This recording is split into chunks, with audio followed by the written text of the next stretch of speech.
హృదయపూర్వకమైన నమస్కారాలు. ఇప్పుడు మన ప్రియతమ నేత, యంగ్ అండ్ డైనమిక్ ఎమ్మెల్యే గారు యశస్విని రెడ్డి గారు మరియు మన అభ్యర్థి పంజా కల్పన గారు విచ్చేశారు. ముత్తినేని సోమేశ్వరరావు గారు విచ్చేశారు. అందరూ విచ్చేసారు. సిపిఐ మద్దతుతోటి మనం ఈ 9వ వార్డుకు ముందుకెళ్తున్నాం. బరిలో ఉన్నాం. గెలుపు మనదే.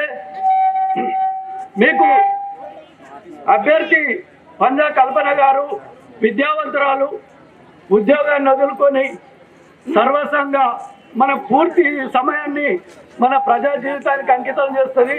ఇప్పుడు మన అభ్యర్థి పంజా కల్పన గారు మాట్లాడాల్సిందిగా ఆహ్వానిస్తున్నాం.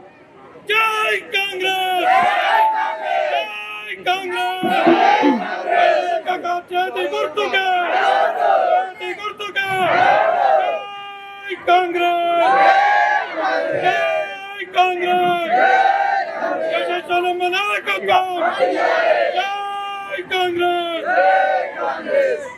కల్పన నాయకత్వం, వర్ధిల్లాలి, నాయకత్వం, వర్ధిల్లాలి,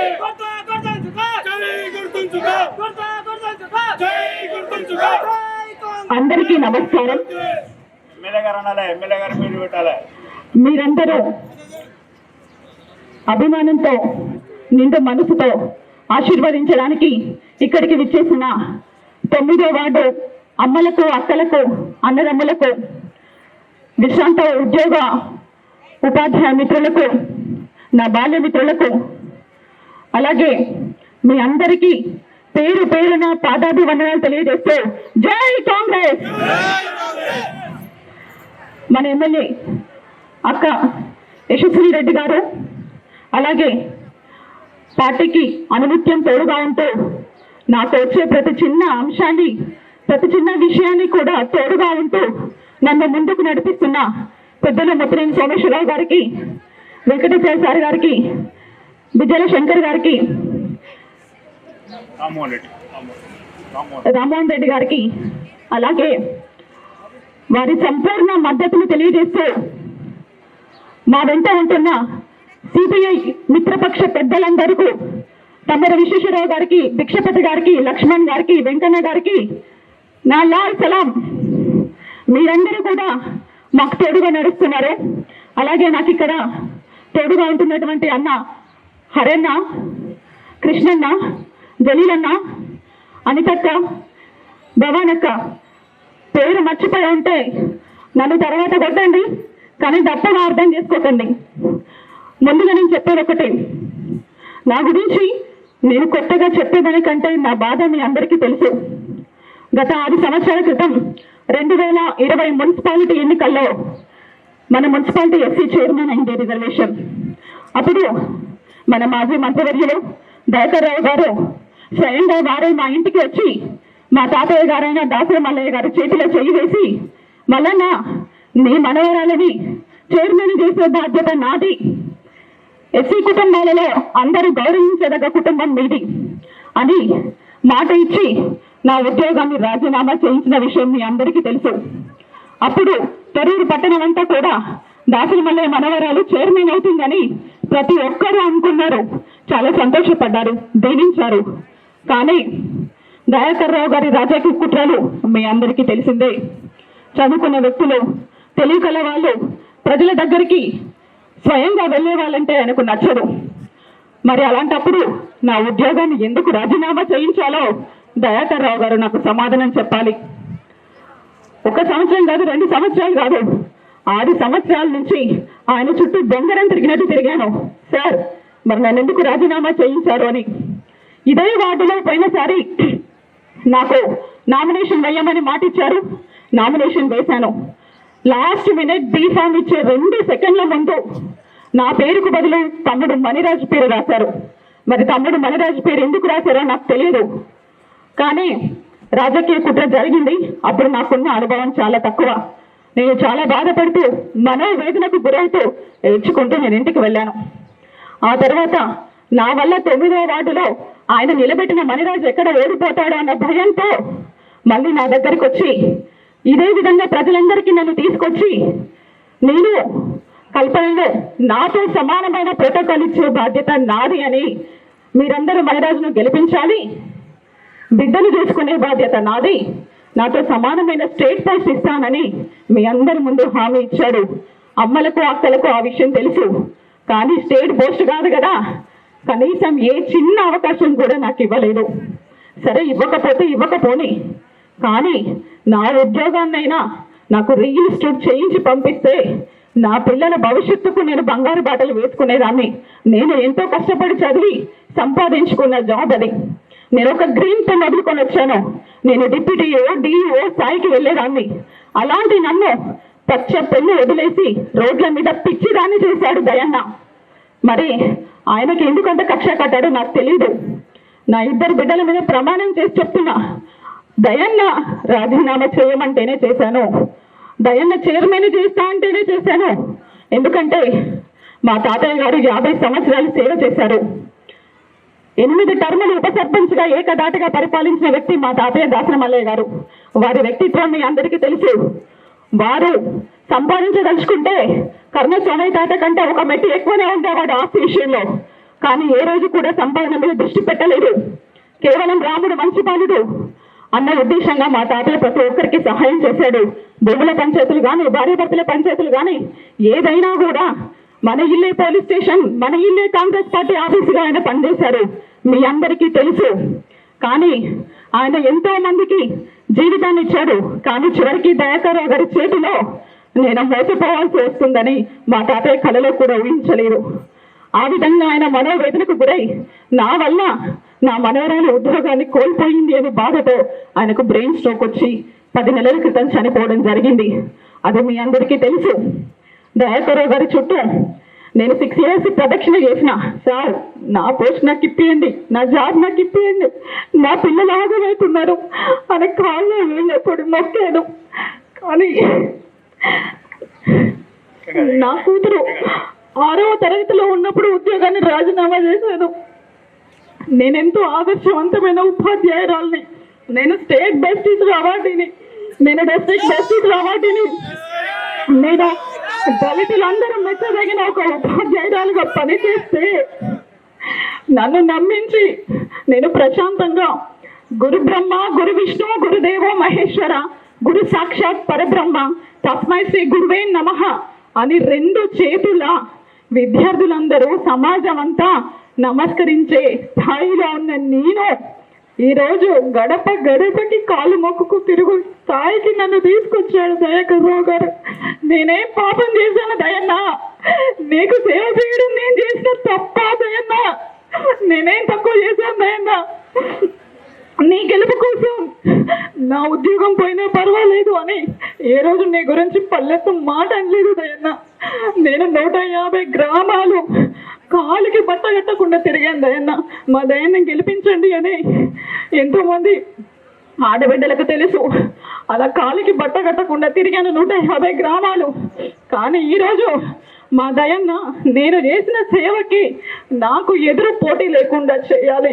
కానీ నా మీద కక్ష కట్టి పెట్టుబడి పెట్టి మరి నన్ను ఓడించే ప్రయత్నం చేస్తున్నారు. నేను ఆయన గెలుపు కోసం పాటుపడితే ఆయన నా జీవితాన్ని నాశనం చేశారు, నా జీవితాన్ని కోల్పోయేటట్టు చేశాడు. పైకెళ్ళి నా మీద నేను 15 లక్షలు తిన్నానని నిందలు వేస్తున్నావు దయన్న. నువ్వు 15 లక్షలు నాకు ఇచ్చి ఉంటే, మనరాజు నాకు 15 లక్షలు ఇచ్చి ఉంటే నేను దేనికంటే దానికి ఉంటా దయన్న. నీ అల్లని అడుగు, నీ మదను అడుగు, ఇంటింటికి తిరిగి విష ప్రచారాలు చేస్తున్నారు దయన్న. నా జీతం నెలకి 2 లక్షలు, నా జీతం నెలకి 2 లక్షలు. మరి ఆ 2 లక్షల జీతాన్ని నువ్వు 15 లక్షలు ఇచ్చిన నిందలేస్తే ఏ ప్రజలు నమ్ముతారు? ఇంటింటికి విష ప్రచారం చేస్తున్నారు మేడం. అలాగే నేను ఇన్ని కష్టాలు కోర్చి కూడా నేను భరించాను. తర్వాత ఆయన నన్ను పర్సనల్ టార్గెట్ చేశారు. ఒక ఆడపిల్ల నేను చెప్పుకోలేని విధంగా నన్ను ఇబ్బందులు పెట్టారు. నన్ను చెప్పుకోనియండి ప్లీజ్. అలాంటి సందర్భంలో అమ్మ ఝాన్సమ్మ మీద నమ్మకంతో నేను పార్టీలో చేరడం జరిగింది. మరి ఒక ఆడబిడ్డను, నమ్ముకున్న ఆడబిడ్డను నడి రోడ్డు మీద నిలబెట్టావు. నడి రోడ్డు మీద నిలబడితే ఈరోజు నా ఆత్మాభిమానాన్ని కాపాడింది అమ్మ ఝాన్సమ్మ. ఈరోజు ఈ 3 రంగుల జెండా కనుక లేకపోతే ఈ 3 రంగుల జెండా గనక లేకపోతే ఒక ఆడబిడ్డ అన్యాయం అయిపోయేది. ఈ రోజు నా ఆత్మ గౌరవం నిలబడకపోయేది. ఈ రోజు ఈ 3 రంగుల జెండాకు నా జీవితాంతం రుణపడి ఉంటాను. జాన్సమ్మకి రుణపడి ఉంటాను, అక్క యశస్వినకు రుణపడి ఉంటాను. నా ఆత్మ గౌరవానికి నిలబెట్టు సాక్ష్యం ఇచ్చింది అమ్మ జాన్సమ్మ. అదేవిధంగా నా మీద నమ్మకంతో కల్పన ఒక ఉపాధ్యాయురాలు, దాసరి మల్లయ్య గారు 50 సంవత్సరాలు కాంగ్రెస్ పార్టీకి సేవ చేశారు అన్న నమ్మకంతో, విశ్వాసంతో మరి మీ చేతిలో పెట్టారు.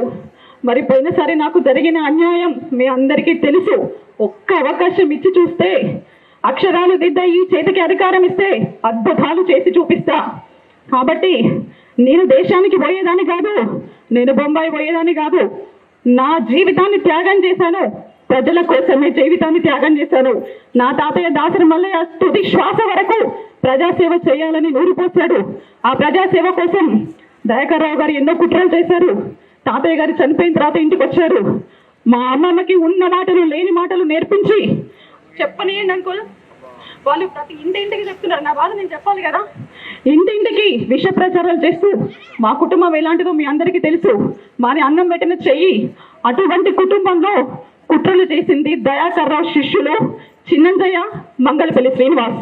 ఎందుకంటే ఎస్సీ రిజర్వేషన్లో ఏదున్నా వాళ్ళకి నేను పోటీ ఉండొద్దని మా ఇంట్లో కుట్రలు పెట్టి మమ్మల్ని పోలీస్ స్టేషన్లో మెట్లెక్కించాడు దయాకర్ రావు. ఆ పని చేసింది దయాకర్ రావే, మీడియాకి ఇచ్చింది దయాకర్ రావే, మళ్ళీ ఇంటింటికి విష ప్రచారాలు చేయించింది దయాకర్ రావే. అంటే నన్ను చంపేది దయాకర్ రావే, చంపించేది దయాకర్ రావే, మళ్ళీ శవానికి దండేసే దయాకర్ రావే, ఏమీ తెలియనట్టు ముసలి కన్నీరు కాలుస్తూ పాడలెత్తేది కూడా దయాకర్ రావే. మీరు ఆలోచించండి. నేను ఒక తండ్రిలా పూజించాను, నన్ను ఇంత అన్యాయం చేశాడు మీ అందరికీ తెలుసు. ఈరోజు నేను ఒకటే చెప్తున్నా, నేను ఈ మట్టిలో పుట్టాను, ఇక్కడే పెరిగాను. నేను చనిపోతే ఈ మట్టిలోనే కలిసిపోవాలి. ఖచ్చితంగా ఈ నేల తల్లి రుణం తీర్చుకోవాలి, మీ అందరి రుణం తీర్చుకోవాలి. ఆయన మర్చిపోవచ్చు నేను చేసే సేవని. నా ద్వారా సేవ చేయించుకున్న అక్క చెల్లెలకు మాత్రం ఇప్పుడు కూడా నేను వస్తుంటే, అక్క నాకు మిషన్లలో పేరు రాయించావు, అక్క నాకు నువ్వు ఎస్ఐ కానిస్టేబుల్ కోచింగ్ ఇప్పించావు అని అంటుంటే ఆయన మర్చిపోవచ్చు. కానీ మీరందరూ గుర్తు పెట్టుకున్నందుకు మీకు రుణపడి ఉంటాను. ఖచ్చితంగా మనది ప్రజాప్రభుత్వం కాబట్టి ఈ ప్రజాప్రభుత్వంలో ప్రతి ఆడబిడ్డకు స్వేచ్ఛ ఉంది. మరి రాజీవ్ గాంధీ గారు ఆడబిడ్డల ఆత్మ గౌరవానికి నిదర్శనంగా నిలిచారు. మరి మీరందరూ ఒక్క అవకాశం ఇస్తే నేను ఖచ్చితంగా మీ పర్సనల్ విషయాలైనా, అభివృద్ధి విషయంలోనైనా, ఏ విషయంలో అయినా ఎక్కడికి కూడా భయపడకుండా, మన అక్క యశస్వినక్క ఒక మహిళ, మన జాన్సమ్మ ఒక మహిళ, నేను ఒక మహిళని. నాకు నా వెనుక నా భర్త పెత్తనం చేసేది లేదు, నా తండ్రి పెత్తనం చేసేది లేదు. కానీ ఆపోనెంట్ క్యాండిడేట్ తండ్రి ఈరోజు ఏమని విష ప్రచారాలు చేస్తున్నాడో మీకు తెలుసా? ఆయన ఒక డమ్మీ క్యాండిడేట్ పెట్టుకున్నాడు. ఎందుకంటే ఒక్కసారి సాయినగర్ జెండాలను అడగండి, సొంత వాళ్ళని ఎంతమందిని ముంచాడో, ఎన్ని భూ కబ్జాలు చేశాడో. అక్కడ చిత్తూరు హుస్సేన్ అంకుల్ని అడిగినా చెప్తాడు, ఇంకా చాలా మందిని అడిగినా చెప్తాడు. ఒక్కొక్కరికి 20 కోట్లు విలువ చేసి భూములు ఆక్రమించాడు. ఆయన ఎంపీపీగా చేసి ఎన్నో భూములు ఆక్రమించాడు. కనీసం ఆయన సొంత అన్న చనిపోతే వాళ్ళ వదిన పేదమ అయితే కనీసం ఆ ఇంటి మొహం కూడా చూడలేని వాడు ఇవాళ మీకు సేవ చేయడానికి ఆయన కూతుర్ని పెట్టాడా? ఆయన అక్కడి దాకా వాళ్ళు అక్కడి దాకా ఎందుకు? ఆయన పెద్ద బిడ్డని, ఆయన పెద్దలు సిమెంట్ ఎక్కనని ఎన్ని కష్టాలు పెట్టాడో మీ అందరికీ తెలుసు. కాబట్టి ఈ రోజు నా కుటుంబం వైపు వేలెత్తి చూపించే అధికారం కానీ అర్హత కానీ నీకు లేవు చిన్నయ్య. ఒక్క మాట చెప్తున్నాను, ఈ రోజు మీరు బీఆర్ఎస్ పార్టీకి ఓటేస్తే భూ కబ్జాలకు ఓటేసినట్టే, ఈ రోజు మీరు ఓటేస్తే అవినీతికి ఓటేసినట్టే. ఇలా దయాకర్ రావు గారి శిష్యులు పోయినసారి 2020 మున్సిపాలిటీలో గెలిచిన వాళ్ళు ఎలా పందికొక్కులు పడి మీద పడి తిన్నట్టు తిన్నారు. హౌస్ పర్మిషన్లకి ఎంత కష్టపడ్డారో నాకు తెలుసు, ఎన్ని ఇబ్బందులు పెట్టారో తెలుసు. కాబట్టి మీ అందరూ కూడా స్వేచ్ఛాపూరిత వాతావరణం కావాలంటే, మన తొర్రూరు మున్సిపాలిటీ అభివృద్ధి జరగాలి అంటే ఖచ్చితంగా మన కాంగ్రెస్ జెండా ఎగరాలి. అది మీరందరూ కూడా గుర్తించండి. నాకు జరిగిన అన్యాయం ఈ ఆడపిల్లకు జరగకుండా మన అక్కలు ఉన్నారు, జాన్సక్క, యశస్వినక్క ఉన్నారు, వారందరూ కూడా కాపాడుకుంటారు. అదేవిధంగా మన వార్డు ప్రజలందరికీ నేను విన్నవించేది ఒకటే, నేను మీ అందరికీ తోడుగా ఉంటాను, అభివృద్ధి విషయంలో తోడుగా ఉంటాను. ప్రతి ఒక్కరు కూడా ఇందిరమ్మ ఇల్లు కోసం నేను అప్లికేషన్స్ ఇవ్వడం జరిగింది. అవన్నీ కూడా నేను నోట్ చేసుకొని మన ఎమ్మెల్యే గారికి ఇవ్వడం జరిగింది. అలాగే పెన్షన్ల విషయంలో కానీ అభివృద్ధి విషయంలో కానీ అలాగే మేడం ఇక్కడ దయాకర్ రావు గారు నేను ఎంతో అభివృద్ధి చేశానని బాగా గొప్పలు చెప్పుకుంటున్నాడు కదా. మరి 15 సంవత్సరాల నుంచి ఆయన పరిపాలన చేశాడు కదా. మరి ట్రాన్స్ఫార్మర్ ఆయన కళ్ళకు కనిపించలేదా? పోయినసారి గెలిచిన కౌన్సిల్కి కనిపించలేదా? మరి ట్రాన్స్ఫార్మర్ ఇంత ఇబ్బందికరంగా ఉంది, ఈ తీగలన్నీ ఇంత వేలాడుతున్నాయి కాబట్టి ఈ ట్రాన్స్ఫార్మర్ని తీయించే పూర్తి బాధ్యతలు తీసుకుంటామని. కాబట్టి ఇవన్నీ కూడా నేను మేడం దృష్టిలో పెట్టడం జరిగింది. కాబట్టి అవన్నీ కూడా మీరు మేడం నోటితోనే వినండి. దయచేసి మీరందరూ కూడా పెద్ద మనసుతో ఆదరించి ఆశీర్వదించి మున్సిపాలిటీకి పంపిస్తే మీ అందరికీ సేవ చేస్తాను. నాకు దయచేసి ఒకే ఒక్క అవకాశాన్ని ఇవ్వనని మీ అందరినీ కూడా మనస్ఫూర్తిగా కోరుతూ పాదవందనం తెలియజేస్తున్నాను. జై కాంగ్రెస్.